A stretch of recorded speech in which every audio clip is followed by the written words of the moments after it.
네, 이번에는 현장 특파원 리포트 시간입니다. 미국 현지 이슈 분석과 함께 상황들 짚어볼 텐데요. 오늘은 한국경제신문의 강현현 뉴욕 특파원 연결돼 있습니다. 자, 특파원님, 주말 사이에 테슬라가 $900 선을 넘어서면서 다시 사상 최고가를 기록했습니다. 상황이 이렇다 보니까 천슬라 기대감도 커지고 있는데 월가에서는 테슬라 향후 전망에 대해서 어떤 의견들 나오고 있습니까? 테슬라가 예상을 웃도는 3분기 실적을 발표하면서 주가도 상승 흐름을 보이고 있습니다. 지난 금요일 909.68달러로 마감하면서 사상 최고치를 기록했는데요. 장중에는 $910 선을 넘어서기도 했습니다. 시가총액도 9천억 달러를 넘어섰는데 블룸버그 통신은 테슬라의 시총 1조 달러 클럽 가입이 눈앞으로 다가왔다면서 인류 기업에 한 발 더 다가섰다고 평가했습니다. 시가총액 1조 달러 이상 기업으로는 애플, 마이크로소프트, 사우디 아람코, 알파벳, 아마존이 있습니다. 주가 상승은 좋은 실적 덕분입니다. 테슬라는 지난 3분기에 16억 2천만 달러의 순이익을 거뒀습니다.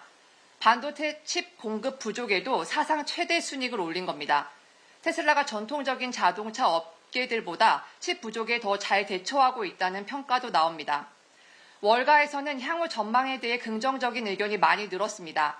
테슬라 실적 발표를 전후로 해서 목표 주가 상향에 잇따랐는데요. 웨드부시의 다니엘 아이브스 연구원은 목표 주가를 $1,000에서 $1,100로 올리면서 새로운 테슬라의 이익 스토리가 포착됐다고 말했습니다. 그리고 불케이스, 그러니까 예상대로 모든 것이 잘 흘러간다며 도달할 수 있는 목표 주가는 $1,300에서 $1,500로 올렸습니다. 그 밖에도 크레딧 스위스, 웰스파고, RBC 캐피탈 등도 테슬라의 목표 주가를 높였습니다. 월가에서는 전기차 수요가 테슬라 공급량을 넘어서면서 모델 Y와 모델 3의 대기 기간이 길어질 것을 우려하고 있는데요. 아이브스 연구원은 테슬라의 오스틴, 베를린 공장이 생산을 시작하면서 생산량이 앞으로 18개월 동안 연간 200만 대 규모로 늘어날 것이라고 전망했습니다. 테슬라 역시 앞으로 수년 동안 차량 인도량이 매년 평균 50% 이상 증가할 것으로 예상했습니다. 테슬라가 주요 모델 가격을 $2,000에서 $5,000까지 인상하겠다고 발표한 것도 향후 실적에게 긍정적일 것으로 보입니다. 다만 월가 평균으로는 테슬라에 대해 여전히 조심스러운 의견이 많습니다. CNBC에 따르면 테슬라에 대한 보고서를 내는 41개 증권사 중에서 14개가 중립, 4개는 매도, 6개는 투자 의견 없음을 발표했습니다. 매수 의견을 발표한 증권사는 17개로 절반에 미치지 못합니다. 목표 주가도 평균 $732에 불과합니다.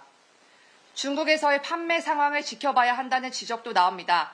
장기적으로 봤을 때 테슬라 성장에서 중국 시장이 차지하는 비중이 가장 높기 때문입니다. 아이브스 연구원은 내년 테슬라의 글로벌 인도량 중에서 40%가 중국에서 나올 것으로 전망했습니다. 네, $900 선을 돌파하면서 전고점 새로 쓴 사상 최고치 경신한 테슬라에 대해서 알아봤고요. 월가에 또 하나의 관심을 받는 종목에 있었습니다. 트럼프 전 대통령의 영향력을 확인할 수 있었다, 이런 평가들도 나오고 있는데 스펙 기업인 디지털 월드 애퀴지션 그룹에 대한 현재 의견, 전망들은 좀 어떻습니까? 네, 지난주 미국 주식시장에서 가장 뜨거웠던 종목 중 하나가 DWAC였습니다. 상장 당시 $10 수준이었던 주가는 지난주 한때 $175까지 올랐습니다. 이후 하락세로 접어들어 금요일에는 $94.20로 마감했습니다. 현지에서는 주가 폭등에 대한 우려가 큽니다. 게임스탑, AMC와 같이 밈 주식이 됐다는 평가도 나옵니다. 아직 구체적으로 어떤 사업을 할 건지, 누가 여기에서 일하는지 등도 정해지지 않았는데 기대만으로 오르고 있어서입니다. 르네상스 캐피털의 맷 케네디 선임 시장 전략가는 펀더멘탈과 완전히 괴리됐다며 적정 주가는 $10 선이라고 했습니다. 앤서니 스카라무치 스카이브리지 캐피털 CEO 역시 투자할 계획이 전혀 없다고 선을 그었습니다. 초기에 투자했던 헤지펀드들은 수익 실현에 나섰습니다. 지분의 11.2%를 보유한 라이트하우스, 9.3%를 보유한 사박 캐피털 등은 주식 매각에 나섰습니다. 이들이 지분을 매각하는 이유는 차익 실현도 있지만 트럼프 전 대통령과의 관계를 맺고 싶지 않아서라는 분석도 나옵니다.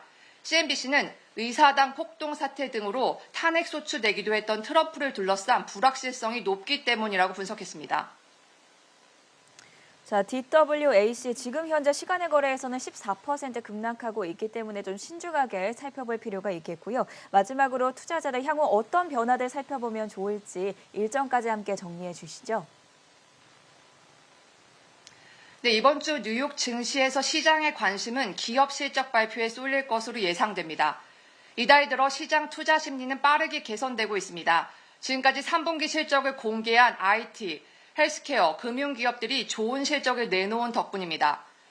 팩트셋에 따르면 지난주까지 S&P 500기업 중 23%가 실적을 발표했는데요. 이들 중 84%가 월가 추정치를 웃도는 주당 순이익을 올렸습니다.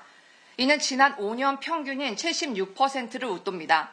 기업들의 3분기 EPS는 지난해 같은 기간보다 32.7% 높습니다.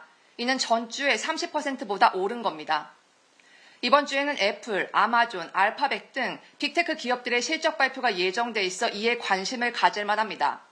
또 3분기 GDP 성장률과 개인 소비 지출 가격 지수, 내구재 수주 등과 같은 주요 지표도 발표됩니다. 지금까지 뉴욕에서 한국경제신문 강영현이었습니다.